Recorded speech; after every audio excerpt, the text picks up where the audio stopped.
salaamaaleykum patriote yi na ngeen def yot naka njaboot gi bàyyi yéen a ngi ci jàmm yéen mbaa kenn woppul ci yéen wallaay Achim maa ngi leen nuyu am ngeen 2 minutes seen taawam am ngeen wallaay Achim merci beaucoup démb ba léegi day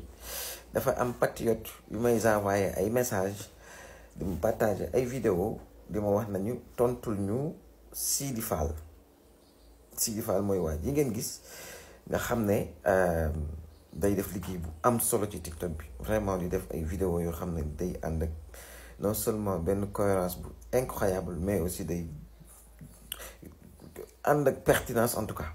te aussi sujet yi muy def développé yëpp bu koy développé day posé nga xam ne kii dafay nekk di waxee ak vraiment ay valeurs ak ay principes yu mu jiital ci li nga xam ne moom lay def comme analyse donc am ñu naan mën a tontul ñu ko parce que kenn xamul fu mu faar li muy def lu mu doon nangam ak nangam dafa contre projet bi et cetera et cetera mu bëggoon wax projet yi patriote yi nag à un moment donné il faut ñu am tuuti démocratie il faut ñu ànd ak démocratie ce n'est pas parce que démb doon na wax ci Ousmane Sonko projet bu lu baax apprécier ko rek que tey jii bu gisee loo xam ne ci neexu ko ci sañu ko wax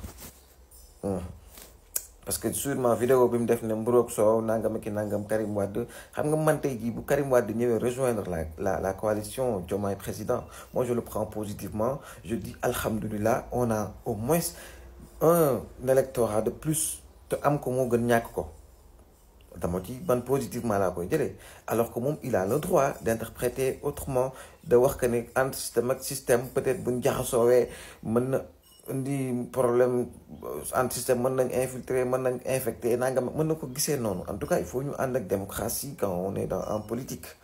léegi man de personnellement en un claquement de doigts bu ma mënoon a def ñi mësoon a ànd ak Macky Sall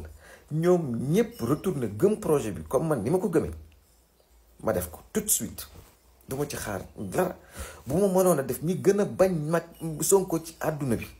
un claquement de doigts tak ma def ko bañ bëggee ko nu raw man ni ma bëggee Ousmane Sonko ni ma bëggee projet bi ni ma bëggee Diomaye jël réew mi ma def ko tout de suite sans hésiter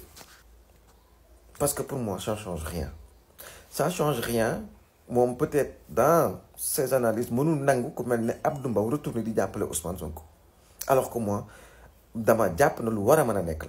a nekk la nit nekk ci benn affaire ba nit ñëpp war na la li nga nekk lu dëgg nga retourné ñëw nekk fekk si nit ñi ci li nga xam ne mooy dëgg te dama ngay jox un exemple l'islam ñi ci nekkoon ñu nekkoon ci beneen diine ban xëyee ñëw dugg si ci l'islam dañoo dem ba jàpp na l'islam gi kët mooy li nga xam ne moo gën li nga xam ne si moom mooy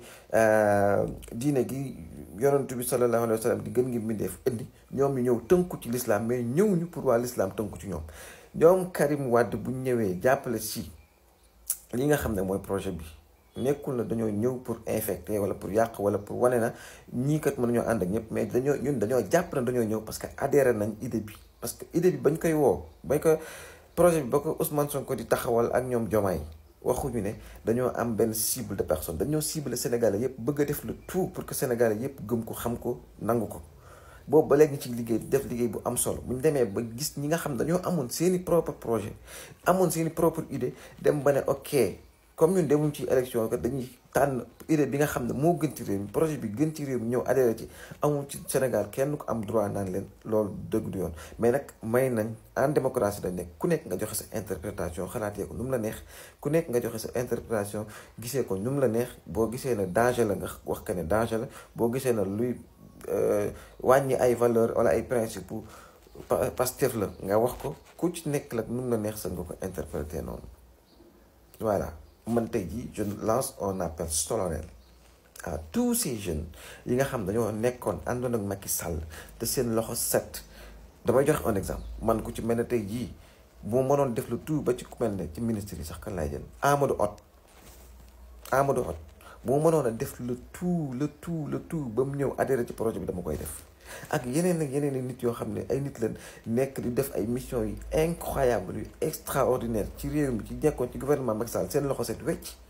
man bu ma sañoon dañuy retourner ñëw ànd ak projet bi ainsi que waa PDS bu ma sañoon sax Barthélémy Diaz ci boppam day ñëwaat àndaat ci projet bi nekkaat gëmaat affaire bi xam ne lii mooy dëgg mu nekk ci fii laa ci toll. donc ku mënul exclure Barthélémy Dias ñëwaat ànd ci liggéey réew mi te mi ngi koy def ci mairie bu mu yor mënoo exclure waa PDS ñëw mënoo exclure waa Benno Bokk Yaakaar ñëw mënoo exclure kenn ci Sénégal à un moment donné il faut que ñu xam ne dañoo am un réew à defar te wallaahi ku xam defar ni mu méttee nga am ñëpp ànd ak yow dina defar li moo gën nga am kenn ci 10 milliards de personnes kenn ku ci jóg pour yàq. ndax ki jóg pour yàq wala ki jóg ànd ak yow ci defar bi ngay defar loo defar 100 ans bu xëyee benn jour mën na caa yàq loo xam ne da nga retourné waat defaraat benn 10 ans pour defar loolu.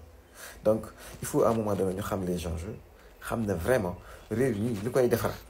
ci ñëpp la nekk maam ku nekk da ngay xëy suba yamul rek ci président bi dafa ku ne boo xëyee suba président bi di bale dëkk bi yëpp bale ba 11h jot nga ñëw sànni benn powu mbalit ci kaw taliba sa buntu kër xamal na yàq nga luñ defar journée. est-ce que yéen a ngi comprendre fi may waxee donc il est préférable ñun de man sama analyse personnelle laa joxe bu mu mënoon a def comme ni ma ko waxee tout à l'heure un claquement de doigts ñëpp ñu musul woon gëm projet bi gëm ko képp ku musul bëgg Ousmane Sonko nga bëgg ko képp ku musul adhéré nga ñëw ànd ci man ma def ko pour que ñëpp àndandoo jokkateendoo dóorandoo defarandoo projet bi ñii laa ci gisee waaye rek il faut ñu am démocratie les patriotes bàyyi ku nekk mu xalaat nu mu ko neexee